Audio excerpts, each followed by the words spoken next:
ငါတော့တခါကြီးအောင်မြန်ကတော့ဦးစင်းပွင့်လင်းပြောပြရင်တော့ဒါဦးစင်းတို့အမှုမှာတော့တခါကြီးလောက်တာတော်တော်လေးများတယ်နော်ဒါကိုเจ้าကိုသိတယ်အဲ့တော့ဦးစင်းတို့ကအတက်နံသတင်းစာတွေကလည်းတားမြစ်တယ်ဦးစင်းတို့ကတစ်ချိန်မှလည်းပြန်ပြီးတော့မတုတ်ပြန်ခဲ့ဘူး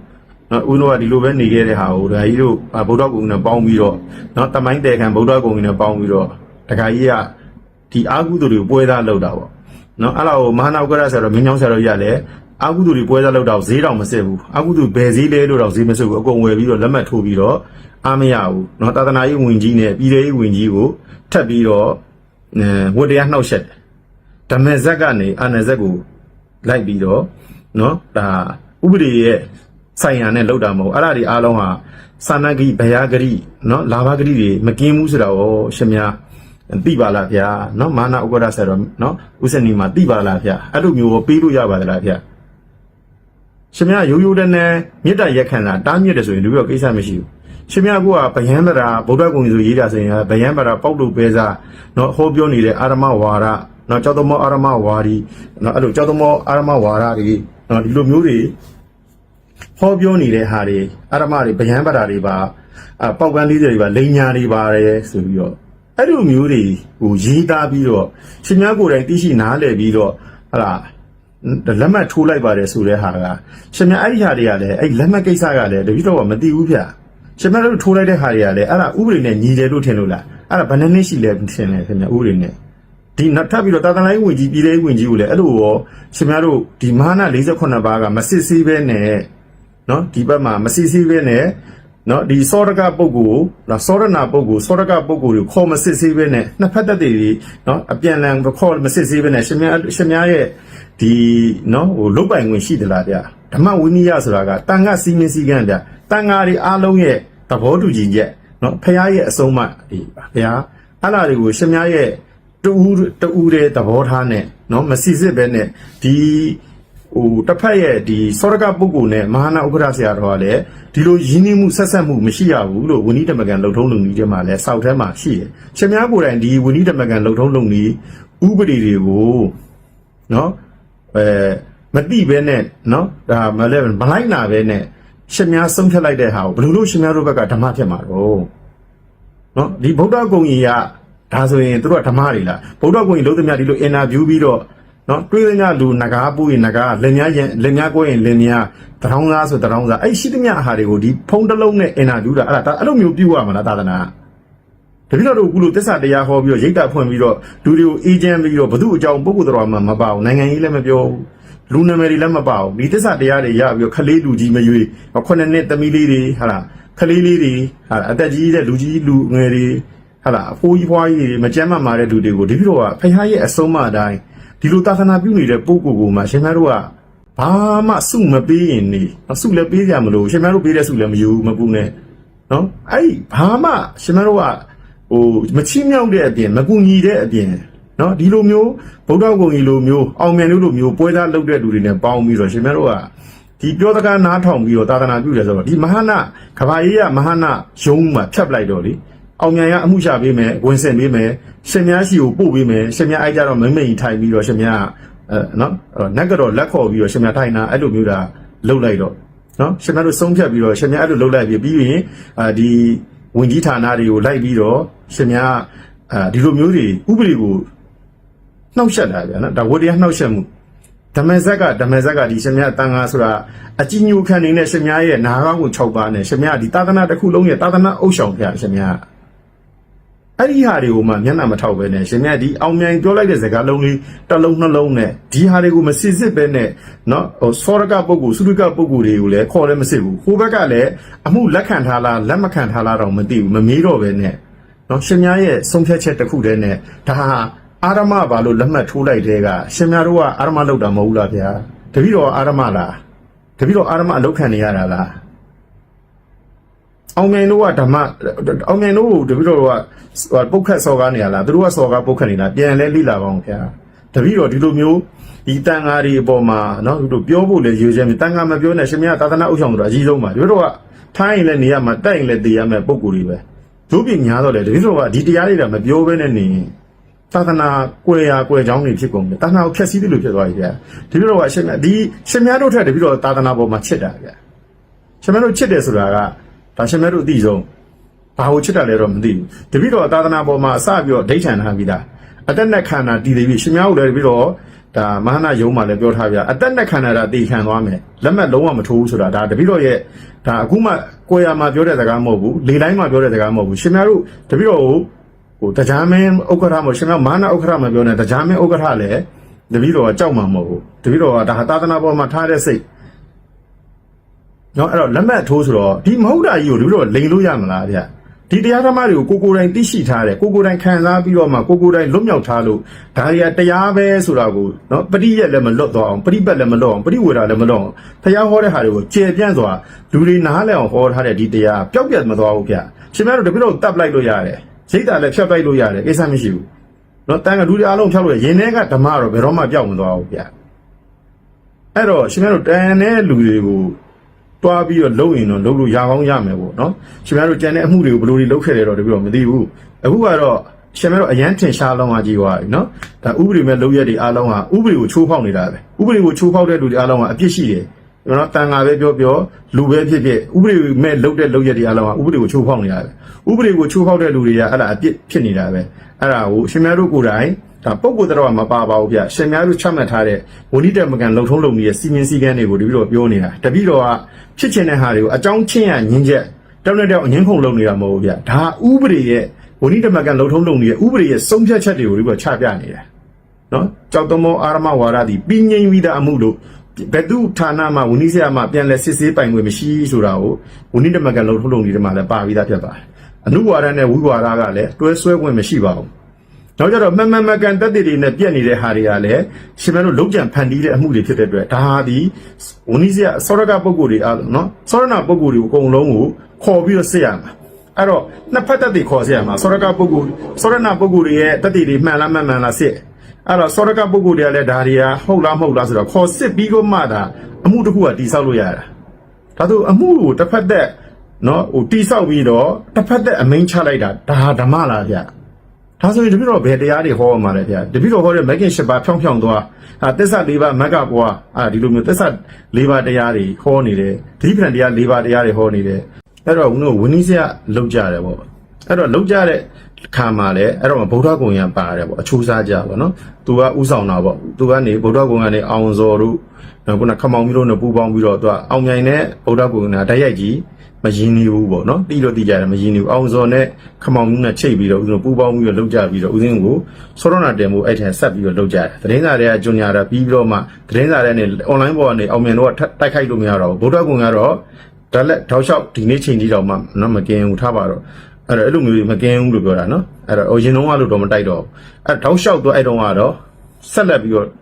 တိုက်ခိုက်ပြီးတော့နှောက်ယှက်ပြီးတော့ဒီ online media ကိုသုံးချပြီးတော့ဒီလိုစော်ကားပုတ်ခတ်ပြီးတော့နော်ဒီလိုမျိုးတွေလုပ်နေရတယ်အများကြီးပဲပေါ့အောင်မြင်တော့ကနားသွားတယ်ဘုရားကောင်ကမနာသေးဘူးအဲ့တော့မှသူတို့တွေဒီလိုမျိုးတွေဆက်လက်ပြီးတော့ဝနိစလုပ်ဖို့အတွက်သူတို့ပြင်ဆင်ကြရတယ်ပေါ့နော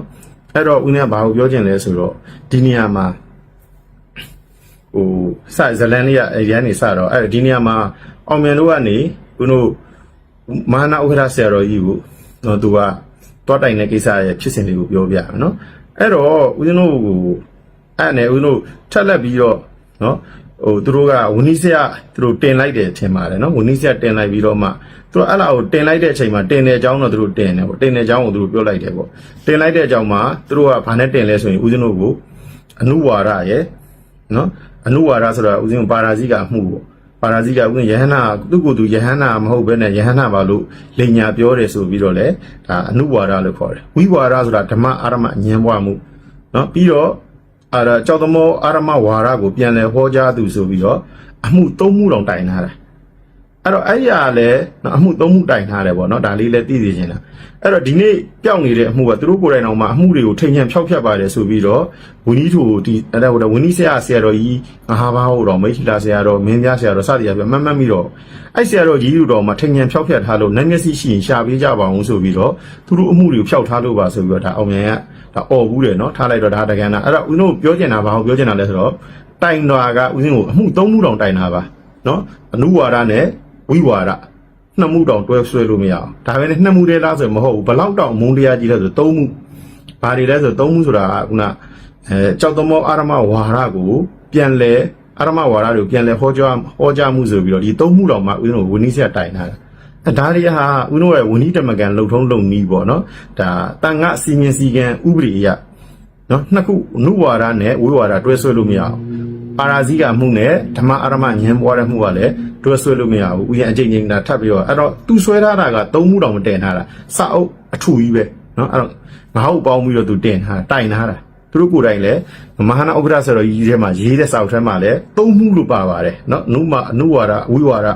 နော်ကျောင်းတော်မောအာရမဝါဒပြန်လဲဟောကြားခြင်းဆိုပြီးတော့သူတို့သုံးမှုတိုင်ထားတယ်အခုကလည်းအမှုကိုထိန်ချန်ပြီးတော့သူတို့အမှုတွေကရှေ့စကားစောရကပုဂ္ဂိုလ်တွေကျင့်ဝတ်တစ်ခုမှမညီဘူးရှေ့စကားနောက်စကားမညီဘူးပေါ့နော်အခုကျတော့ဦးဇင်းတို့ကိုဝိဝါဒတစ်ခုတည်းနဲ့ပဲသူတို့ကထိန်ချန်တစ်ခုတည်းမှဆွဲလို့ရမယ်သုံးခုဆွဲလို့မရဘူးလို့ပြောတော့ဒီအမှုကိုတင်လို့မရအောင်နော်နုဝါဒဝိဝါဒတစ်ခုတည်းပဲပြပြီးတော့ဆွဲတော့သုံးခုဆွဲတယ်နော်အဲ့တော့ဒီလိုမျိုးရှိတယ်နော်အဲ့တော့ဆွဲတော့သုံးခုဆွဲတယ်တကယ်ဦးဇင်းတို့ကိုဆွဲလို့မရတဲ့ဟာကြီးကိုရအောင်တင်ပြီးတော့ဝိဝါဒနဲ့ရအောင်ဆွဲတယ်အဲဒီလိုမျိုးတွေပေါ့နော်ဥစဉ်ကျေသွားမှာဆိုလို့ပြန်ပြောပြမယ်အဲ့တော့ဟာလေးကိုလည်းပြောပြတာပေါ့နော်အဲ့မှာလည်းသူကတိုင်တဲ့ခါလည်းဘယ်လိုတိုင်လဲဆိုတော့နည်းနည်းလေးပြောပြချင်တယ်အောင်မြင်ကနော်ဦးတို့ကိုဒါကဓမ္မအာရမညင်ပွားမှုဆိုတာဒါဝဏိဘဓမ္မကံလုံထုံးလုံကြီးတန်ခါရဲ့စီမင်းစီကံတန်ခါရဲ့ဥပဒေကဒါတန်ခါဝဏိစရရုံမှာတိုင်ရမှာပေါ့နော်စာရိုးတိုင်းဦးတို့ဝဏိစရ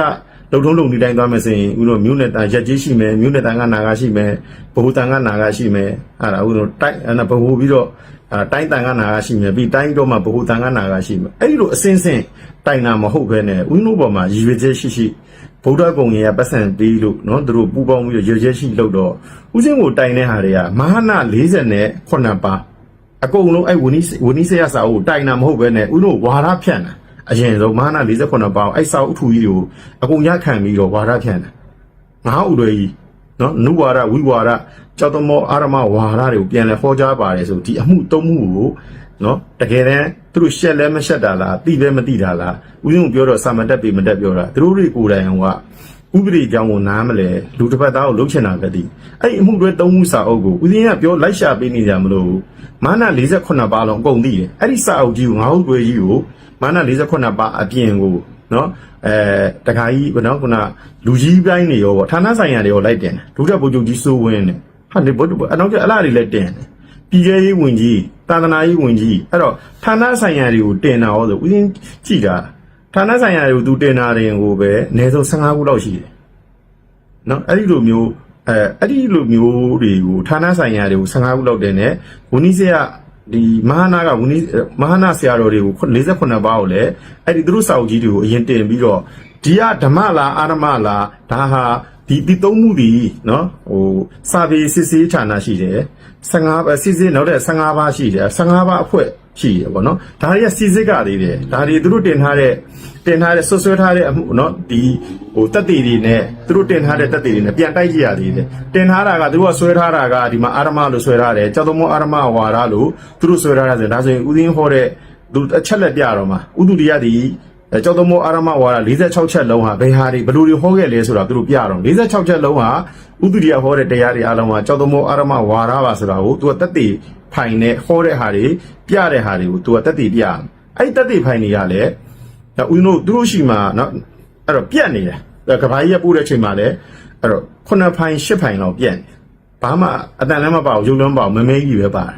ပြီးတော့လေကျန်တဲ့ဗီဒီယိုဖိုင်တွေအားလုံးဟာလည်းဦးဇင်းတို့နော်ဓာတ်ရိုက်အရိယမန္တန်ရဲ့ဒီမှာဥပမာ logo ရှိတယ် logo ဒီတောင်းမှာ logo ရှိတယ်အရိယမန္တန်ရဲ့တင်ထားတဲ့ဗီဒီယိုဖိုင်တွေမဟုတ်ဘဲနဲ့ဒီတုတ္တဝတီဆိုတဲ့အကောင့်တုနဲ့နော်အကောင့်တုဆိုတာပြောတာပါအဲ့ဒီအကောင့်ကလည်းဦးဇင်းသိတယ်နော်အဲ့တော့ဘယ်သူလဲဆိုတာသိတယ်အဲ့တော့ထားတော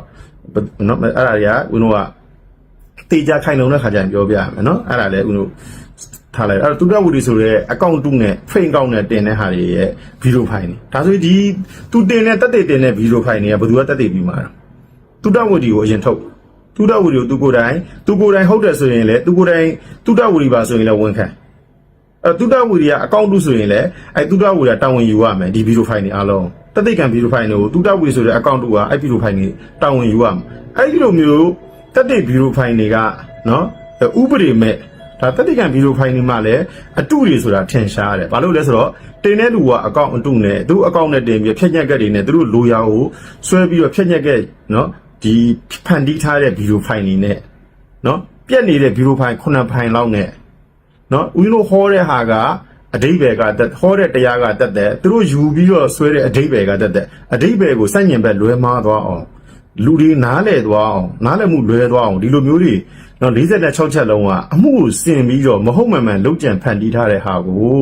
ကဘာကြီးမဟာနာစာစစ်ဌာနနဲ့နော်15ပါးအဖွဲ့ပေါ့နော်ဒီအဲ့ဟာတွေအားလုံးကဒါတွေကစီစစ်ကမှာဒီလိုမျိုးတွေလုံးကြံဖန်တီးမှုတွေကိုစီစစ်ကမှာမစီစစ်ပဲနဲ့ဒီအောင်မြန်တို့ဒီဟာကအစောကြီးကအများကြီးမစီစစ်နဲ့အမှု3ခုနဲ့တင်နော်ဟိုစာတွေကိုစာအုပ်ကိုလှန်ဖတ်เสียမလို့ရိုးရိုးလေးပဲဝဏိတမကန်လှုပ်ထုတ်လုပ်နေဥပဒေရငိမ့်ကြောက်သောမောအာရမဝါဒသည်ဒါကဦးတို့ကနော်ဝဏိစရာကနော်ဆုံးဖြတ်ထားပြီးသားဝဏိစရာဆုံးဖြတ်ထားပြီးသားအမှုအဲ့လာဒီကဘာကြီးကဆုံးဖြတ်လို့မရတော့ဆုံးဖြတ်ထားမှုကိုနောက်တစ်ခါပြန်ပြီးတော့တရားလူကြီးကဆုံးဖြတ်လို့မရအောင်အဲ့လိုဆုံးဖြတ်လို့ရှိရင်လေပထမဆုံးဖြတ်တဲ့ဆရာတော်တွေကလာကဖြစ်သွားပြီစော်ကားတယ်ဖြစ်သွားပြီအဲ့ဒါတွေကပြည်သေးကြီးရဲ့လုတ်ပိုင်ခွင့်ကိုကြော်လွန်ပြီးတော့ဒါကဘာကြီးဝင်းနီးဆရာကကျောက်တော်မော48နော်ဒီကျောက်တော်မောအာရမဝါရပါဆိုတဲ့ဟာကိုသူတို့ကယူပြီးတော့နော်စီစစ်တယ်ဆိုတာကပထမဆုံးစစ်ထားတဲ့ကျောက်တော်မောအာရမဝါရပါလို့စစ်ထားတဲ့ဝင်းကြီးထိုတွေအားလုံးကိုလည်းဒါစော်ကားရလည်းရောက်တယ်နောက်ထပ်ပြည်သေးကြီးဝင်းကြီးဌာနရဲ့လုတ်ပိုင်ခွင့်တွေကိုလည်းကြော်လွန်ပြီးတော့ဒါလုတ်ပိုင်ခွင့်ချိုးဖောက်တာအဲ့ဒါဘာလို့လဲခေါ်လဲဝတ္တရားနှောက်ယှက်မှုပေါ့နော်ဒါတွေကဝတ္တရားနှောက်ယှက်မှုအဲ့ဒီလိုမျိုးဟာတွေကိုသုံးမှုကိုကြော်တာနော်ကျော်တော်မောအာရမဝါဒနော်ပြီးငိမ့်ပြီးသားအမှုဒီပြန်လဲစစ်ဆေးခွင့်မရှိဆိုတာဝဏိတပကံလှုပ်ထုံးလုံနီးအပိုက်မှာ4ကလောက်ပါတယ်အဲ့ဒါတွေဘာလို့လဲဆိုရင်အဲ့လိုမျိုးတွေဖြစ်မှာဆိုလို့နော်ဒီလိုမျိုးတွေထက်ခါအဲ့လိုဒီပြဿနာတွေတက်မှာဆိုလို့မစစ်ဆေးရပါဘူးလို့ဆိုတဲ့အဲ့ဒီအမှုကိုလက်ခံပြီးတော့နော်အမှုကိုတင်တာအဲ့တော့နောက်ကျတော့နုဝါဒနဲ့ဝိဝါဒကလည်း2မှုတွဲဆွဲလို့မရဘူးဆိုတဲ့ဟာ3မှုတောင်ဆွဲထားတာအဲ့တော့ဒီစောက်ကြီးကဖတ်ပြီးတော့အကုန်လုံးတရွက်ချီလှန်ပြီးတော့ဖတ်နေကြရတော့မလို့သူတင်တဲ့အမှုရဲ့ဖိုင်နေမှာတယ်မဲ့အနုဝါဒရဲ့ဝိဝါဒရဲ့ကျောက်တော်မောအာရမဝါဒပြီးငိမ့်ပြီးသားအမှုကိုပြန်ပြီးတော့တင်ထားတာဖြစ်တဲ့အတွက်ဒီဟာတွေအားလုံးကဘလို့မှလားမှတရွက်မှဖတ်ကြည့်ကြရတော့မလို့ခေါင်းစဉ်ကိုဖတ်လိုက်တာနဲ့တော့မှဦးဇင်းတို့စာမတက်တဲ့ပုံကိုနားမလဲတဲ့ဒီတန်ခါဝိနည်းစရာအကြောင်းတွေကိုဒီလိုမျိုးသူတို့လောက်နားမလဲတဲ့လူတောင်နော်ဒါလေးကိုကြည့်လိုက်တာနဲ့ဦးဇင်းကပြောပြတာနဲ့လူဘိန်းနားလဲအဲ့လောက်ကိုစစ်ယူနော်စစ်ဆေးခွင့်မရှိဘူးအဲ့တော့မဟာနာကစာပေစီစစ်ဌာနကနေ15ပါးအဖွဲ့တွေကနေတခါပယ်ပါလက်ပြရမှာပယ်ချပြရမှာဒါဟာမညီဘူးဆိုတော့ဘာလို့မညီတော့3ချက်နုဝါဒဝိဝါဒကျောက်တော်မောပြီးငိမ့်ပြီးသားကျောက်တော်မောအာရမဝါဒနော်အဲ့တော့46ချက်လုံးကကျောက်တော်မောအာရမဝါဒပါလို့ဒီလိုဆွဆွဲထားတဲ့ရှေ့စကားနောက်စကားမညီတဲ့ဟာတွေကိုလည်းလက်ခံထားတယ်ပြီးတော့မှန်မကန်တက်တဲ့ဗီဒီယိုဖိုင်တွေနဲ့ဆိုရင်ဒါအများကြီးဒီဟာကြီးကတို့သာသနာရေးတစ်ခုလုံးမှာဘာသာသာသနာတစ်ရက်လုံးနော်ဒါဗုဒ္ဓဘာသာသာသနာတစ်ရက်လုံးလုံးကျန်တော့တရားဓမ္မတွေကိုဟောနေတဲ့ဒီလိုပုဂ္ဂိုလ်တွေရဲ့ဟာနော်ဒါဆိုရင်ဦးစင်းဟောနေတဲ့တရားအကောင်းစဉ်လေးကိုပြောပြမယ်အရှင်ဝင်ကျောက်တော်မောအာရမဝါဒပါလို့သူတို့ကခေါင်း46ချက်လုံးကကျောက်တော်မောအာရမဝါဒပါလို့ပြောထားတယ်အာရမဝါဒီတဲ့အာရမဝါဒဆိုတော့46ချက်ပဲအဲ့ဒါကိုပြင်ပြီးတော့ဟောရင်ဟောလို့ရသေးတယ်အဲ့လိုဟောလို့မရအောင်ဘယ်လောက်ထိလောက်ထားလဲဆိုခုနဌာနဆိုင်ရာ15ခုလောက်16ခုလောက်လည်းတိုင်ထားတယ်ဝင်းကြီးစရာ48ပါးကိုလည်းဒီစာအုပ်တွေအကုန်လုံးကဝေပြီးသွားပြီဝါဒဖြန့်ထားပြီးသွားတယ်ဘယ်လောက်ထိနော်ဒီဘာသာသာသနာရေးပေါ်မှာဘယ်လောက်ထိရုပ်မာပြီးတော့လောက်ကျန်ထားလဲဆိုတာဒါအရင်ထင်ရှားတယ်လူတစ်ပတ်သားကိုဘယ်လောက်တောင်ဖြစ်ချင်နေလဲဆိုနှုဝါဒဆိုရင်ဦးစင်းကလူထွက်ရမယ်ထောင်ကြအောင်မှာကျောက်တော်မောအာရမဝါဒကိုပြန်ဟောပါတယ်ဆိုရင်လည်းလူထွက်ပြီးတော့ထောင်9နှစ်ကြအောင်မှာအာရမဝါဒဆိုရင်လည်းရိတ်တာပိတ်အဲ့ဒီလောက်ထိကိုနော်ကြီးမားတဲ့ဟာကိုလုတ်ကြံပြီးတော့နောက်ကြတော့လေလုတ်ကြံတော့ဒါမာန48ပါးကိုကြော်လွန်ပြီးတော့ဒီဌာနဆိုင်ရာတွေနဲ့ဒီဝင်းနီးဆရာနဲ့ဘာဆိုင်လို့တော့သူတို့ကတကယ်ဝင်းနီးဟိုပေါ့နော်ဝင်းနီးဆရာရဲ့ကျင့်ဝတ်နဲ့ညီတယ်ဆိုရင်နော်ဒါဦးစင်းကိုဒီလိုမျိုးဌာနဆိုင်ရာပါတော့ဒုတိယဗိုလ်ချုပ်ကြီးစိုးဝင်းတို့ဟာလာထားပြည်သေးရေးတို့သာသနာရေးဝင်ကြီးတို့စသည်အပြည့်ဌာနဆိုင်ရာ15ခုလောက်ကိုအဲသူတို့စောက်တဲ့မှာပါပါတယ်နော်ဦးနောက်နေ့ကျရင်အဲ့မှာထပ်ပြီးတော့တင်ထားပေးဦးမယ်အဲ့ဒီလိုမျိုးဝင်းနီးဆရာတိုင်ရဓမ္မအာရမညှင်းပွားမှုနော်အဲ့တော့ဒါဟုတ်လားမဟုတ်လားဒါသာသနာပေါ့နော်ဒါဟိုဘယ်လိုပြောသာသနာရေးကိစ္စတွေအားလုံးကိုနော်ဒီဘက်ကသွားပြီးတော့အရက်ဖက်ဥပဒေလမ်းကြောင်းနဲ့ဒီရက်ဖက်ကဌာနဆိုင်ရာတွေကိုတင်ပြတယ်ဆိုတဲ့ကဒီစောရကပုဂ္ဂိုလ်6ဦးရဲ့အောင်မြန်တို့ရဲ့ဗုဒ္ဓဂုံတွေသူတို့ရဲ့ရည်ရွယ်ချက်နဲ့သူတို့လုံးကြံမှုနဲ့ရုံမှန်မှုကဘယ်လောက်ထိနော်ဘာသာသာသနာဟာကြောက်ဖို့ရန်ကောင်းနေလဲဆိုတော့အမဲဝိုင်းဖြတ်တယ်လို့ဦးစင်းကအဲ့လားနောက်မှပြောပြမယ်ကြေသွားမှာဆိုတော့နောက်နေ့တွေလည်းပြောဖို့ကြံတယ်အဲ့တော့အဲ့ဒီလိုမျိုးတွေကိုစပြီးတော့လုံးကြံဖန်တီးပြီးတော့အမှုတွေဆင်တာနော်အဲ့တော့အဲ့ဒီအမှုစင်တဲ့ဟာကြီးကိုလည်းအမှုစင်တဲ့ဟာလည်းဟိုဒီလောက်ကျွမ်းကျင်နေတဲ့ expert တွေပဲပြီးလောက်ပါ ပြည့်ပြည့်စုံစုံလုပ်ပါနော်အဲ့ဒီလိုလည်းမဟုတ်ဘဲနဲ့ဒီအမှုသုံးမှုလည်းတဲဆွဲတင်တယ်မကန်တက်တည်တွေလည်းတင်တယ်အဲ့တော့တက်တည်တွေအားလုံးကလည်းဘယ်ရလဲလို့မေးတော့အဲ့ line ပေါ်ကနော်ဘယ်ရမှန်းမသိတဲ့သုဒ္ဓဝီဆိုတဲ့အကောင့်တူကနေရတဲ့ဟာကအဲ့တက်တည်တွေကအမှန်ဖြစ်မလားအဲ့ຢာတွေကမှန်ပါတယ်ဆိုတော့ဘယ်သူကအမခံမှာလဲသုဒ္ဓဝီကအမခံမှာလားသုဒ္ဓဝီကိုရင်ရှာပြီးအမခံတယ်ဆိုရင်လည်းသုဒ္ဓဝီကိုရင်ရှာပြီးသုဒ္ဓဝီကကျွန်တော်မျိုးကိုယ်တိုင်ဥအောင်မြိုင်မှာဆိုရင်လည်းဝန်ခံရတယ်အဲ့တော့အဲ့ဒီလိုမျိုးမဟုတ်ဘဲနဲ့เนาะဒါအဲ့ဒီဟာတွေအားလုံးတင်ပြီးတော့ဒါဦးနေပြောချင်တာထားလိုက်တော့တင်ပြီးတော့เนาะထပ်ပြီးတော့မလုပ်လဲဆိုတော့ဒါတရားဝင်သွားပြီဆိုပြီးတော့ line ပေါ်မှာဗုဒ္ဓဂုံရကြည်ကြည်ပြည့်မြတ်ဝဏိစရအာရမဝါဒเนาะတင်လိုက်ပါပြီအာရမဖြစ်သွားပါပြီဆိုတဲ့ပုံစံမျိုးကြည်ကြည်ပြည့်မြတ်เนาะဗုဒ္ဓဂုံရအကဓမ္မညာတိုင်းလိုက်လွှင့်အောင်မြင်တို့ရောအောင်စိုးတို့ရောအောင်ပွဲခံပြီးတော့ဝဏိစရတင်ပြီးတာနဲ့တို့ကလည်းအောင်ပွဲခံပြီးတော့ထောက်လျှောက် line ပေါ်နေတိုက်ခိုက်ဒါဆိုရင်ဦးဇင်းတို့ကအောင်မြန်ကိုယ်တိုင်အစောကြီးတုန်းကတည်းကနော်ဒီဟာနိုင်ငံတော်ကြီးမှုသတင်းစာကနေကြညာထားလို့ကျွန်တော်နောက်ခါမလုပ်တော့ပါဘူးမဖော်ပြတော့ပါဘူးလို့သူကိုယ်တိုင်တင်ပြီးတော့မလုပ်တော့ပါဘူးလို့ပြောထားတဲ့ဟာကဆက်ပြီးတော့တင်တဲ့အတွက်ဒါဆိုဦးဇင်းတို့ကလူလိုလဲနော်ဟိုထွက်ပြီးတော့ပြောလို့မရရန်တွေ့လို့လည်းမရဘူးဒါတွေအားလုံးကလည်းရှင်းပြရမယ်လုပ်ငန်းပါဘောနော်အဲ့တော့ဥပဒေတရားဥပဒေတွေတခြားနားထောင်ပါတရားသောဥပဒေဆိုတာဘယ်သူအတွက်လဲဆိုရင်ပြည်သူတွေအားလုံးအတွက်တဦးတစ်ယောက်တည်းရဲ့ဆုံးဖြတ်ချက်မဟုတ်ဘူးပြည်သူအားလုံးအတွက်လွတ်လပ်ခွင့်နော်ပြည်သူအားလုံးရဲ့အကာအကွယ်ခွင့်တွေပေးထားတာတရားဥပဒေတော့နိုင်ငံတော်တရားဥပဒေရဲ့ဆုံးဖြတ်ချက်အတိုင်းကိုဦးတို့ကဒါအတိုင်းဒါဆိုရင်ဒီဟာတွေကဒီလိုတွေစော်ကားနေပါတယ်နော် online social media ကိုအသုံးပြုပြီးတော့နော်ဒီပေါ်မှာသူတို့တွေဒီလိုမျိုးတစ်ဖက်သားကိုဟာလားစော်ကားပုတ်ခတ်နေတယ်နှောက်ယှက်နေတယ်ဆိုရင်ဒါကဦးတို့ကဒါမီဒီယာဥပဒေပေါ့နော်66ဆိုတာမီဒီယာဥပဒေရှိတယ်စီမင်းစည်းကမ်းတွေရှိတယ်လူထွက်သားကိုဂုံတိတ်ခါကြောက်အောင်မလုပ်အောင်နော်လူတော်မဟုတ်ဘူးနော်ယဟန်တော်ရိုးယဟန်မဟုတ်ဘူးသာသနာပြုပြီးတော့နော်တကယ်သာသနာပြုပြီးလူတွေကိုကဲတင်ပြီးတော့သက်စာတရားတွေဟောပြောနေတဲ့ဟာတွေကိုဝမ်းမြောက်ဝမ်းသာနော်ကူညီကြမရှိဘဲနဲ့ဘလို့ဖြစ်လို့အဲ့လိုမျိုးတွေနော်ဟိုလိုမျိုးပေါ့ဟိုတိုက်ခိုက်နှောက်ယှက်ပြီးတော့စော်ကားရည်ရွယ်ချက်ရှိစော်ကားတာလေဒါတက္ကနာပေါ့နော်အဲ့ဒီလိုမျိုးလုပ်တော့မှဒါဦးဇင်းတို့ကဘယ်ချိန်မှာဒီအကြောင်းကကျိုးတော်ဆောင်တွေကနော်တကယ်တမ်းရဲစခန်းမှာမှုဖွင့်တာလွန်ခဲ့တဲ့တစ်လလောက်တည်းဖွင့်နော်ဒီရဲစခန်းကလည်းစခန်းမှုကြော်သူကလည်းဒါမှုမဖွင့်တော်နဲ့မဖွင့်ပေးဘူးသူ့ဖွင့်ပေးဖို့အတွက်ကိုတော်တော်လေးဦးဇင်းတို့ပြောရတယ်မဖွင့်မှနဲ့ဒါတွေကအမှုဖွင့်ရင်ပတ်စံနေကုန်တယ်ပါညာပေါ့ဒီလိုမျိုးတွေနော်အကြောင်းကျိုးတော်ဆောင်တွေမျိုးမျိုးအကြောင်းပြပြီးတော့နှစ်သိပ်ပြီးတော့ပြန်လွတ်တာတကယ်တမ်းကျတော့တခါကြီးကြော်သူကအမှုကိုမဖွင့်ပေးပါဘူးနော်ဒါတွေကမကောင်းပါဘူးမှုဖွင့်လို့ရှိရင်နောက်ကနေအကုန်လုံးနစ်နာတယ်ကုန်တယ်နော်အဲ့တော့မလုပ်ပါနဲ့တောင်းတော့ဒီလိုပဲမေတ္တာထားလိုက်ပါတော့ဖုန်းကြီးတော်ဒီကျိုးတော်ဆောင်တွေရောဖုန်းကြီးတော်မှာတရားပြန်ဟောလိုက်သေးတယ်နော်အဲဒီလိုမျိုးရှိတယ်အဲ့တော့အဲ့လောက်ထိတော့မှဒီနော်ဒါတခါကြီးကြော်သူကလည်းသူကအရင်တော့ဖြန့်ပြေးသေးတယ်ချက်ချင်းဦးဇင်းတို့ဒီ2024ခုနလပိုင်း2ရက်နေ့မှအမှုဖွင့်တာမဟုတ်ပါဘူးနော်ဒီကြောင်ကျိုးတော်ဆောင်တွေသွားဖွင့်တာကျောင်းကျိုးတော်ဆောင်ရဲ့ဦးတို့ဒီဘက်မှာဦးတို့ဘက်မှာလည်းရှိပါတယ်နော်ဥပဒေကြံပြီးရှိတယ်အဲ့တော့လွန်ခဲ့တဲ့တစ်လလောက်တည်းကအဲ့ဒါအကျိုးကြောင်းနဲ့တကွာအထောက်ထားနဲ့တကွာအပြည့်ပြည့်စုံစုံယူသွားတော့မှဟိုလက်ဒီလက်နဲ့နော်ဒီချက်ချင်းမှုမဖွင့်ပေးလို့တော့မှပဲနော်ကျောင်းကျိုးတော်ဆောင်ရဲ့ဦးတို့တင်ပြတာရှိသေးတယ်ထားပါတော့တရားကနာပေါ့အဲ့တော့ဦးတို့ဒီဝင်းစရာလုံးမှမဟုတ်စောကြီးတုံးကတည်းကဒါတွေကို2023 17လပိုင်း23ရက်နေ့တည်းကနော်အရှိပိုင်းမှာလည်းဦးတို့ notice စာနဲ့လည်းကျောင်းက notice စာနဲ့လည်း Facebook page ရတယ်ဦးတို့ကကြွညာထားတယ်ပြီးသူတို့ကိုယ်တိုင်လည်းအောင်မြန်ကိုယ်တိုင်လည်းသိရှိပါတယ်လို့2023 17လပိုင်း23ရက်နေ့ကသူသိပါတယ်ဆိုပြီးတော့နောက်24ရက်နေ့မှာတင်ထားတာလေးရှိတယ်ပေါ့နော်အဲ့တော့ဒါတွေ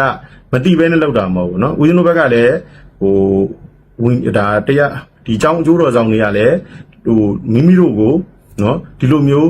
းထောင်ကြပါစီဟာလားဒုက္ခရောက်ပါစီတဲ့ဆန္ဒနဲ့လောက်တာမဟုတ်ဘာသာသာသနာမှာဒီလိုမျိုးဥပဒေနဲ့အညီနော်ဒီတရားဥပဒေနဲ့ကာကွယ်ခွင့်မရှိရင်ဘယ်လိုလုပ်မလဲတောင်းနေတော့ငါမှန်တယ်သူမှန်တယ်လို့လို့ရှိရင်ဘာဖြစ်မလဲဒီချက်မှတ်ကနော်စိုးကျိုးတွေပေါ့အကြီးဖြစ်မှာစိုးကျိုးတွေအကြီးဖြစ်သွားမှာသူမှန်တယ်ငါမှန်တယ်ဆိုလူတွေဆိုရင်တော့တပ်ပွဲကြီးတောင်ဖြစ်သွားနိုင်တယ်နော်အမုန်းတရားတွေနဲ့အခုဆိုရင်လည်းဦးဇင်းတို့ကိုမျိုးတိုက်ခတ်နှောက်ယှက်တာတွေအများများတယ်အဲ့ဒီလိုမျိုးတွေလောက်တာပေါ့နော်အဲ့တော့ဦးဇင်းတို့ပြောချင်တာကအဲ့ဒီလိုမျိုးတွေစပြီးတော့ဝေဖန်တိုက်ခိုက်နှောက်ယှက်တာတွေတောင်မှဦးဇင်းတို့ဘာမှမပြောခဲ့ပါဘူးနော်အဲ့လောက်ထိလည်းဦးဇင်းတို့ဦးဇင်းကအခုလိုမျိုး live လွှင့်လာလို့ဒီလိုဗီဒီယိုပေါ်နဲ့ line မတင်ပြီးဘသူ့အကြောင်းမှာဦးဇင်းဗုဒ္ဓဂုံကြီးလောက်လောက်ခဲ့တိုက်ခိုက်တာတော့မှเนาะလွန်ခဲ့တဲ့တုန်းကတိုက်ခိုက်တာတော့ဘာမှမပြောဘူးတုဒ္ဒဝီဆိုရင်9နှစ်လောက်ရှိပြီဦးဇင်းကိုအမျိုးမျိုးတိုက်ခိုက်ပြီးတော့အာရမဝါဒပါဖရာဥပဒေနဲ့မညီပါဘူးဒီလိုမျိုးတွေတိုက်ခိုက်တာတော့မှဘာတခွန်းမှဦးဇင်းကမပြောပါဘူးအခုကဒီမဟာနာဥက္ကဋ္ဌဆရာတော်ကြီးကိုဦးဇင်းကတိုက်ခိုက်နေတာလည်းမဟုတ်ဘူးနှောက်ယှက်နေတာလည်းမဟုတ်ဘူးစော်ကားနေတာလည်းမဟုတ်ဘူးဦးဇင်းကစော်ကားခံနေရတာဗုဒ္ဓဂုံကြီးတို့အောင်မြိုင်တို့နဲ့ပူပေါင်းပြီးတော့ပူပေါင်းကြံစီပြီးတော့မာနဥက္ကဋ္ဌဆိုတော်ကြီးကိုယ်တိုင်เนาะဒါအားပေးကူညီလူတူလိုပါစိတ်တူကိုပါเนาะဒီလက်မှတ်တွေကိုထိုးပေးလိုက်တယ်ဆိုတာကိုအခုတော့နောက်ဆုံးအောင်မြိုင်ကကရုံးမော်ထိတ်ကွက်တာမဟုတ်ပါဘူးတဲ့เนาะအောင်မြိုင်လုတ်ခိုင်းတဲ့အတိုင်းကိုမာနဥက္ကဋ္ဌဆိုတော်ကြီးကလုတ်တာမဟုတ်ပါဘူးဆိုပြီးအောင်မြိုင်ကသူ့ရဲ့ပို့မှာတင်ထားတယ်เนาะမာနဥက္ကဋ္ဌဆိုတော်ကြီးကိုယ်တိုင်ကသူတခွန်းမာနဆရာတော်ကြီးကိုเนาะဒီမဟာနာဥက္ကဋ္ဌဆရာတော်ကြီးเนาะတန်လင်းမင်းเจ้าကဦးစံနီးမှာဆရာတော်ကြီးကိုယ်တိုင်စကလုံးတစ်လုံးနှလုံးပြောယုံနဲ့အာရမဝါဒပါလို့ဆုံးဖြတ်ချက်တထိုင်နဲ့ချလိုက်တာပေါ့။ဒါတွေကနော်သာနာဂရိဒါသာနာဂရိဆိုတာကြိုက်ချင်းမကြိုက်ချင်းပုဂ္ဂိုလ်တော်ပေါ်မှာချက်ချင်းမုန်းကြီးနေပါအောင်နော်။တရားဂရိနော်ဒါကြောက်လို့ဘုရားဆိုတာကြောက်တာငါဒီပြောတဲ့အတိုင်းမလုပ်ပြီးရင်ကိုလုတ်တော့လုတ်ပေါ်ကင်ဘက်တွေလေအမှုအောင်မြိုင်ကအမှုတွေဆင်ပြီးတယ်မာနဥက္ကဋ္ဌဆိုတော့ကြီးကဒီပေါ်မှာဘာတွေလုပ်တယ်နော်လက်ခေါ်တယ်ပေါ့နော်ထားပါတော့ရှင်များတို့သိဆုံးနော်တပည့်တော်အများကြီးရှိရနော်တပည့်တော်ကအဲ့ရှင်များဘာတွေလုပ်ထားလဲဆိုတာတပည့်တော်အကုန်လုံးတပည့်တော်သိပါတယ်ဗျာတပည့်တော်ကနော်ဒါရှင်များကိုမသိလို့လည်းပြောတာမစော်ကားလို့ကျင်တဲ့စိတ်နဲ့ပြောတာမဟုတ်ဘူးအဲ့တော့ဒီမှာအခုလုပ်နေတဲ့ဟာကတပည့်တော်ကရှင်များတော့ရိုးရိုးလေးလက်စားလိုက်တာမဟုတ်ပဲနဲ့တပည့်တော်တို့အာရမတကယ်လုပ်တဲ့လူတွေအမှုတွေကိုဆင်ပြီးတော့မဟုတ်မှန်မှန်လုပ်ကြံပြီးတော့ဒီလိုမျိုးဝင်းကြီးဆရာနော်ဒါ48ပါးကိုမဟုတ်မှန်မှန်လုပ်ကြံပြီးတော့တင်လို့ရှိရင်အဲ့လားဥပဒေကိုမထီမဲ့မြင်ပြုတဲ့အမှုပြအနိုင်ဆုံး3နှစ်ပဲအဲ့လားသူတို့ကိုစစ်ဆေးပြီးတော့မှသူတို့တင်ထားတဲ့ဒီနော်လေတက်တိခံတွေကမှန်လားမှားလားဆိုတော့စစ်ပြီးတော့မဟုတ်လို့ရှိရင်တခါတည်းသူတို့ကိုရေးယူပါမှာဗျသာသနာရေးဝင်ကြီးဘက်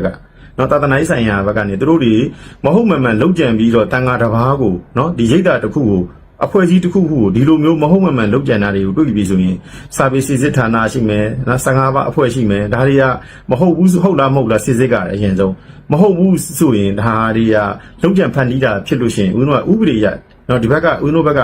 ကဒီအရိယမန္တမအကျိုးတော်ဆောင်တွေဘက်ကတိုင်လို့ရှိရင်တို့အရေးယူရမယ်တို့ကိုတော့မဟုတ်မှန်မှန်လုပ်ကြံတဲ့ဒီဗုဒ္ဓဂုံနဲ့အောင်မြင်လို့ဖွဲ့ကိုအရေးမယူတဲ့ပြင်တိတိနဲ့ဒီဟာကြီးကို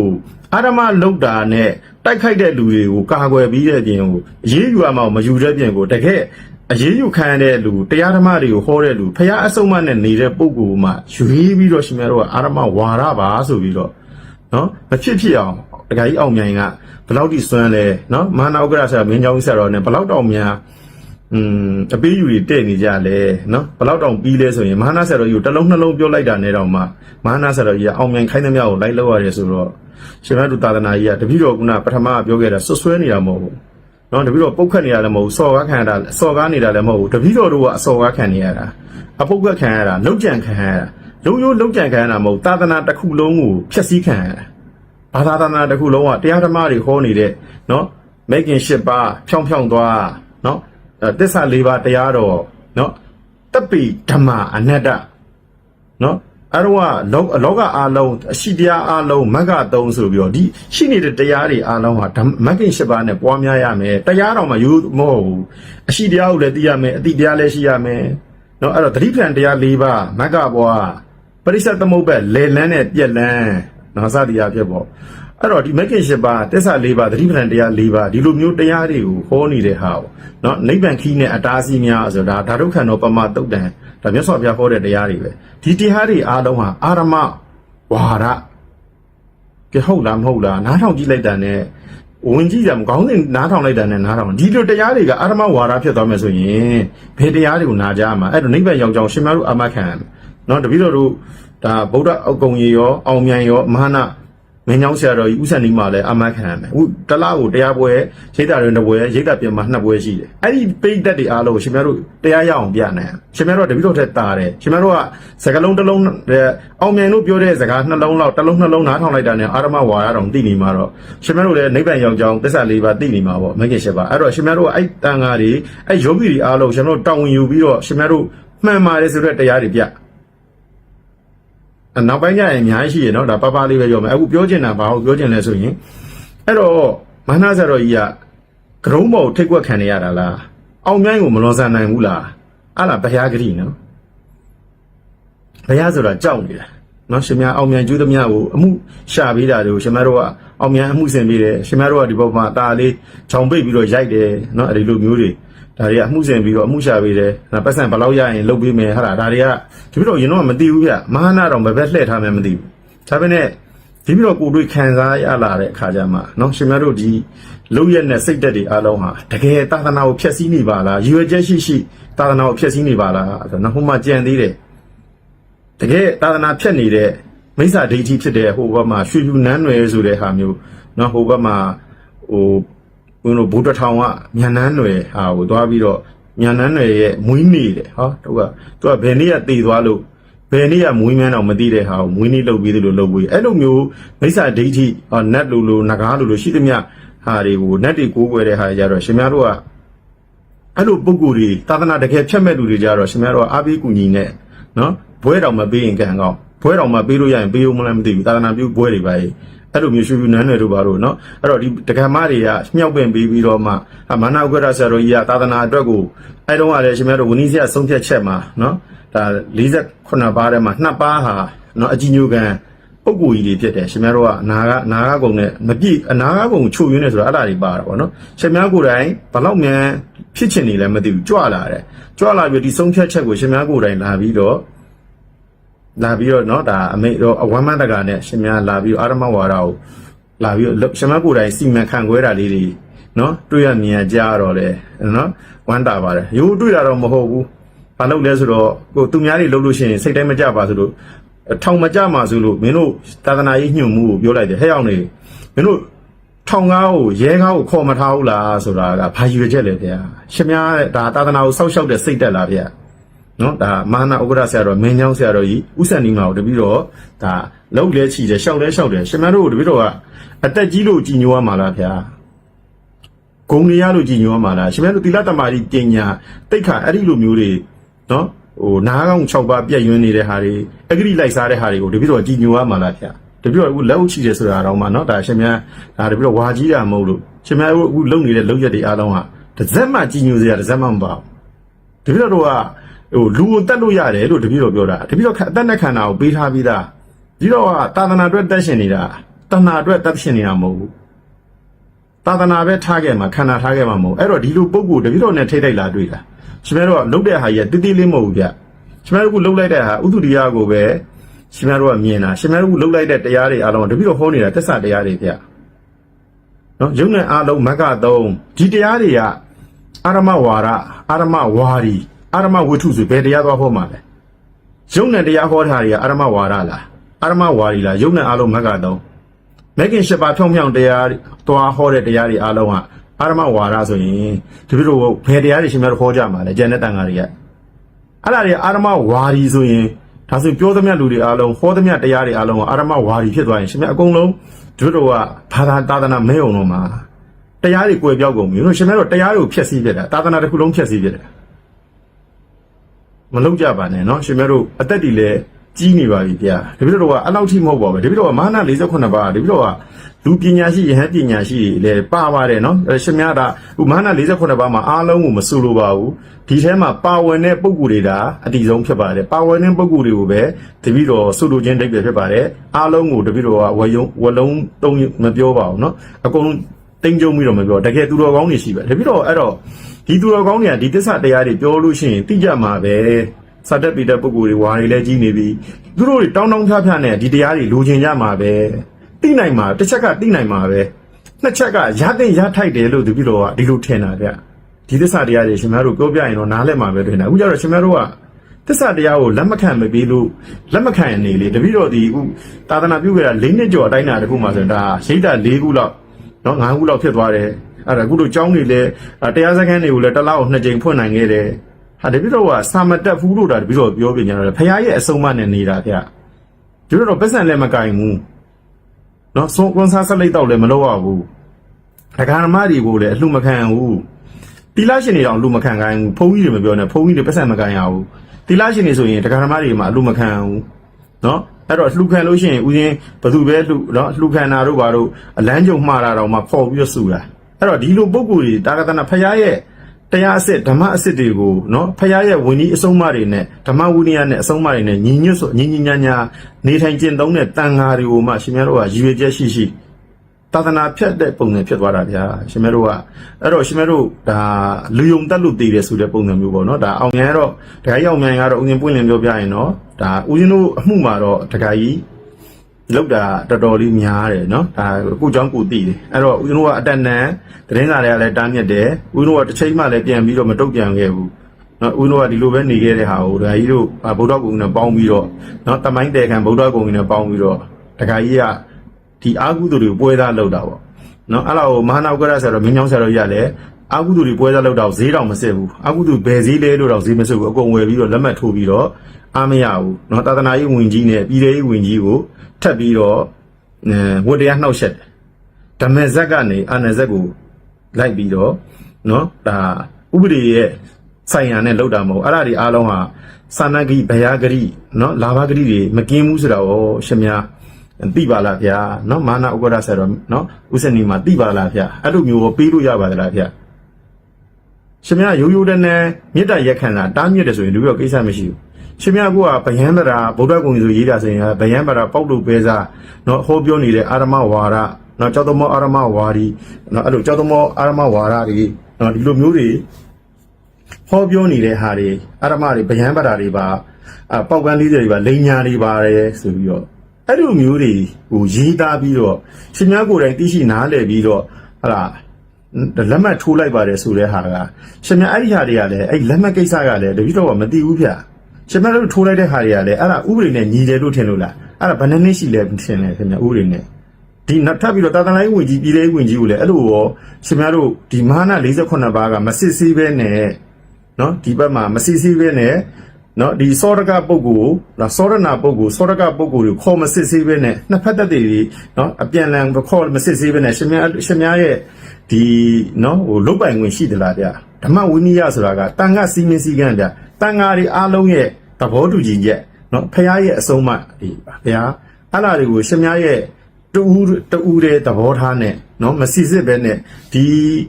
ီဟိုတစ်ဖက်ရဲ့ဒီစောရကပုဂ္ဂိုလ်နဲ့မဟာနာဥက္ကရဆရာတော်ကလည်းဒီလိုရင်းနှီးမှုဆက်ဆက်မှုမရှိရဘူးလို့ဝိနည်းဓမ္မကန်လှုပ်ထုံးလုံနည်းထဲမှာလည်းစောက်ထဲမှာရှိတယ်။ရှင်များကိုယ်တိုင်ဒီဝိနည်းဓမ္မကန်လှုပ်ထုံးလုံနည်းဥပဒေတွေကိုနော်မတိပဲနဲ့နော်ဒါမလိုက်နာပဲနဲ့ရှင်များဆုံးဖြတ်လိုက်တဲ့ဟာကိုဘယ်လိုရှင်များတို့ဘက်ကဓမ္မဖြစ်မှာတော့နော်ဒီဗုဒ္ဓဂုံကြီးကဒါဆိုရင်တို့ကဓမ္မတွေလားဗုဒ္ဓဂုံကြီးလုံးသမျှဒီလိုအင်တာဗျူးပြီးတော့နော်တွေးသမျှလူနဂါပူရင်နဂါလက်များကိုရင်လက်များတရောင်းသားဆိုတရောင်းသားအဲ့ရှိသမျှအဟာတွေကိုဒီဖုံးတစ်လုံးနဲ့အင်တာဗျူးတာအဲ့ဒါအဲ့လိုမျိုးပြုရမှာလားသာသနာတပည့်တော်တို့အခုလိုသစ္စာတရားဟောပြီးတော့ရိတ်တာဖွင့်ပြီးတော့လူတွေကိုအေဂျင့်ပြီးတော့ဘု து အကြောင်းပုဂ္ဂိုလ်တော်မှမပါဘူးနိုင်ငံကြီးလည်းမပြောဘူးလူနာမည်တွေလည်းမပါဘူးဒီသစ္စာတရားတွေရပြီးတော့ခလေးလူကြီးမရွေး9နှစ်သမီးလေးတွေဟာလားခလေးလေးတွေဟာအသက်ကြီးတဲ့လူကြီးလူငယ်တွေဟာလားအဖိုးကြီးဖွားကြီးတွေမကြမ်းမမာတဲ့လူတွေကိုတပည့်တော်ကဖခင်ရဲ့အဆုံးအမအတိုင်းဒီလိုသာသနာပြုနေတဲ့ပုဂ္ဂိုလ်ကိုမှရှင်များတို့ကဘာမှစုမပေးရင်နေစုလည်းပေးကြမလို့ရှင်များတို့ပေးတဲ့စုလည်းမယူမပူနဲ့နော်အဲ့ဘာမှရှင်များတို့ကဟိုမချီးမြှောက်တဲ့အပြင်မကူညီတဲ့အပြင်နော်ဒီလိုမျိုးဗုဒ္ဓဂုံကြီးလိုမျိုးအောင်မြင်လို့လိုမျိုးပွဲသားလုပ်တဲ့လူတွေနဲ့ပေါင်းပြီးတော့ရှင်များတို့ကဒီပြောတကားနားထောင်ပြီးတော့သာသနာပြုတယ်ဆိုတော့ဒီမဟာနာကဘာကြီးကမဟာနာယုံမှာဖြတ်လိုက်တော့လေအောင်မြန်ရအမှုချပေးမယ်ဝင်စင်ပေးမယ်ရှင်များရှိကိုပို့ပေးမယ်ရှင်များအိုက်ကြတော့မမိန်ထိုင်ပြီးတော့ရှင်များနော်နက်ကတော့လက်ခေါ်ပြီးတော့ရှင်များထိုင်တာအဲ့လိုမျိုးတာလှုပ်လိုက်တော့နော်ရှင်များတို့ဆုံးဖြတ်ပြီးတော့ရှင်များအဲ့လိုလှုပ်လိုက်ပြီးရင်ဒီဝင်ကြီးဌာနတွေကိုလိုက်ပြီးတော့ရှင်များဒီလိုမျိုးတွေဥပဒေကိုနှောက်ယှက်တာဗျာနော်ဒါဝတရားနှောက်ယှက်မှုဓမ္မဇက်ကဒီရှင်များတန်ခါဆိုတာအကြီးညိုခံနေတဲ့ရှင်များရဲ့နာကောင်းကို6ပါးနဲ့ရှင်များဒီသာသနာတစ်ခုလုံးရဲ့သာသနာအုပ်ဆောင်ပြရှင်များအဲ့ဒီဟာတွေကိုမှမျက်နှာမထောက်ပဲနဲ့ရှင်မြတ်ဒီအောင်မြိုင်ပြောလိုက်တဲ့စကားလုံးလေးတစ်လုံးနှလုံးနဲ့ဒီဟာတွေကိုမစစ်စစ်ပဲနဲ့နော်ဟိုစောရကပုဂ္ဂိုလ်သုရိကပုဂ္ဂိုလ်တွေကိုလည်းခေါ်လည်းမစစ်ဘူးဟိုဘက်ကလည်းအမှုလက်ခံထားလားလက်မခံထားလားတော့မသိဘူးမမေးတော့ပဲနဲ့နော်ရှင်မြတ်ရဲ့ဆုံးဖြတ်ချက်တစ်ခုတည်းနဲ့ဒါဟာအာရမဘာလို့လက်မှတ်ထိုးလိုက်တဲ့ကရှင်မြတ်တို့ကအာရမလောက်တာမဟုတ်ဘူးလားဗျာတပည့်တော်အာရမလားတပည့်တော်အာရမအလောက်ခံနေရတာလားအောင်မြိုင်တို့ကဓမ္မအောင်မြိုင်တို့တပည့်တော်ကပုတ်ခတ်စော်ကားနေရလားသူတို့ကစော်ကားပုတ်ခတ်နေလားပြန်လဲလိလာပါအောင်ခင်ဗျာ တပည့်တော်ဒီလိုမျိုးဒီတန်ဃာတွေအပေါ်မှာနော်ဒီလိုပြောဖို့လေရွေးချယ်မြတန်ဃာမပြောနဲ့ရှင်မသာသနာဥဆောင်ဆိုတာအကြီးဆုံးပါတပည့်တော်ကထိုင်းရင်လည်းနေရမှာတိုက်ရင်လည်းတည်ရမယ်ပုံကိုယ်တွေပဲတို့ပြင်များတော့လေတပည့်တော်ကဒီတရားတွေကမပြောဘဲနဲ့နေသာသနာကွယ်ရာကွယ်ချောင်းတွေဖြစ်ကုန်တယ်သာသနာကိုဖျက်ဆီးတယ်လို့ဖြစ်သွားပြီဗျာတပည့်တော်ကရှင်များတို့ထက်တပည့်တော်သာသနာပေါ်မှာချစ်တာဗျာရှင်များတို့ချစ်တယ်ဆိုတာကဒါရှင်များတို့အသိဆုံးဘာကိုချစ်တယ်လဲတော့မသိဘူးတပည့်တော်သာသနာပေါ်မှာအစပြီးတော့ဒိဋ္ဌံထားပြီးသားအတက်နဲ့ခန္ဓာတည်တယ်ပြီရှင်များတို့လည်းပြီးတော့ဒါမဟာနာယုံမှာလည်းပြောထားပြအတက်နဲ့ခန္ဓာတာတည်ခံသွားမယ်လက်မှတ်လုံးဝမထိုးဘူးဆိုတာဒါတပည့်တော်ရဲ့ဒါအခုမှကိုယ်ရမှာပြောတဲ့စကားမဟုတ်ဘူးလေတိုင်းမှာပြောတဲ့စကားမဟုတ်ဘူးရှင်များတို့တပည့်တော်ဟိုတရားမင်းဥက္ကဋ္ဌမဟုတ်ရှင်များမဟာနာဥက္ကဋ္ဌမပြောနဲ့တရားမင်းဥက္ကဋ္ဌလည်းတပည့်တော်ကကြောက်မှာမဟုတ်ဘူးတပည့်တော်ကဒါသာသနာပေါ်မှာထားတဲ့စိတ်နော်အဲ့တော့လက်မှတ်ထိုးဆိုတော့ဒီမဟုတ်တာကြီးကိုတပည့်တော်လိန်လို့ရမလားဗျဒီတရားဓမ္မတွေကိုကိုယ်တိုင်သိရှိထားတယ်ကိုယ်တိုင်ခံစားပြီးတော့မှကိုယ်တိုင်လွတ်မြောက်ထားလို့ဒါတွေကတရားပဲဆိုတာကိုနော်ပရိယက်လည်းမလွတ်တော့အောင်ပရိပတ်လည်းမလွတ်အောင်ပရိဝေဒလည်းမလွတ်အောင်တရားဟောတဲ့ဟာတွေကိုကျေပြန့်စွာလူတွေနားလည်အောင်ဟောထားတဲ့ဒီတရားပျောက်ပြတ်မသွားဘူးဗျရှင်များတို့တပည့်တော်တပ်လိုက်လို့ရတယ်စိတ်ဓာတ်လည်းဖြတ်လိုက်လို့ရတယ်ကိစ္စမရှိဘူးနော်တန်ကလူတွေအားလုံးဖြောက်လို့ရင်ထဲကဓမ္မတော့ဘယ်တော့မှပျောက်မသွားဘူးဗျအဲ့တော့ရှင်များတို့တန်တဲ့လူတွေကိုတွားပြီးတော့လုံရင်တော့လုံလို့ရကောင်းရမယ်ပေါ့နော်ရှင်များတို့ကြံတဲ့အမှုတွေကိုဘယ်လိုတွေလုပ်ခဲ့တယ်တော့တပည့်တော်မသိဘူးအခုကတော့ရှင်များတို့အရန်ထင်ရှားလောင်းအားကြီးသွားပြီနော်ဒါဥပဒေမဲ့လုပ်ရက်တွေအားလုံးဟာဥပဒေကိုချိုးဖောက်နေတာပဲဥပဒေကိုချိုးဖောက်တဲ့လူတွေအားလုံးကအပြစ်ရှိတယ်ကျွန်တော်တန်ဃာပဲပြောလူပဲဖြစ်ဖြစ်ဥပဒေမဲ့လုပ်တဲ့လုပ်ရက်တွေအားလုံးဟာဥပဒေကိုချိုးဖောက်နေတာပဲဥပဒေကိုချိုးဖောက်တဲ့လူတွေကအဲ့ဒါအပြစ်ဖြစ်နေတာပဲအဲ့ဒါကိုရှင်များတို့ကိုယ်တိုင်ဒါပုဂ္ဂိုလ်တော်မပါပါဘူးဗျရှင်များတို့ချမှတ်ထားတဲ့ဝဏိတမကန်လုံထုံးလုံနေတဲ့စီမင်းစည်းကမ်းတွေကိုတပည့်တော်ပြောနေတာတပည့်တော်ကဖြစ်ချင်တဲ့ဟာတွေကိုအကြောင်းချင်းရညင်းချက်တောင်းတဲ့အငင်းခုန်လုံနေတာမဟုတ်ဘူးဗျဒါဥပဒေရဲ့ဝဏိတမကန်လုံထုံးလုံနေတဲ့ဥပဒေရဲ့ဆုံးဖြတ်ချက်တွေကိုတပည့်တော်ချပြနေတာနော်ကြောက်တမောအာရမဝါဒသည်ပြီးငိမ့်ပြီးသားအမှုလို့ဘယ်သူဌာနမှာဝဏိဆရာမှာပြန်လဲစစ်ဆေးပိုင်ခွင့်မရှိဆိုတာကိုဝဏိတမကန်လုံထုံးလုံနေတဲ့မှာလည်းပါပြီးသားဖြစ်ပါတယ်အနုဝါဒနဲ့ဝိဝါဒကလည်းတွဲဆွဲခွင့်မရှိပါဘူးနောက်ကြတော့မကန်တက်တွေနဲ့ပြက်နေတဲ့ဟာတွေကလည်းရှင်မတို့လုံးကြံဖန်တီးတဲ့အမှုတွေဖြစ်တဲ့အတွက်ဒါဒီဝဏိစရစောရကပုဂ္ဂိုလ်တွေအားလုံးနော်စောရဏပုဂ္ဂိုလ်တွေကိုအကုန်လုံးကိုခေါ်ပြီးတော့စစ်ရမှာအဲ့တော့နှစ်ဖက်တက်တွေခေါ်စစ်ရမှာစောရကပုဂ္ဂိုလ်စောရဏပုဂ္ဂိုလ်တွေရဲ့တက်တွေမှန်လားမမှန်လားစစ်အဲ့တော့စောရကပုဂ္ဂိုလ်တွေကလည်းဒါတွေကဟုတ်လားမဟုတ်လားဆိုတော့ခေါ်စစ်ပြီးတော့မှဒါအမှုတစ်ခုကတိဆောက်လို့ရတာဒါဆိုအမှုကိုတစ်ဖက်တက်နော်ဟိုတိဆောက်ပြီးတော့တစ်ဖက်တက်အမိန့်ချလိုက်တာဒါဓမ္မလားဗျဒါဆိုရင်တပည့်တော်ဘယ်တရားတွေဟောမှာလဲဗျာတပည့်တော်ဟောတဲ့မဂ်ကင်၈ပါးဖြောင်းသွား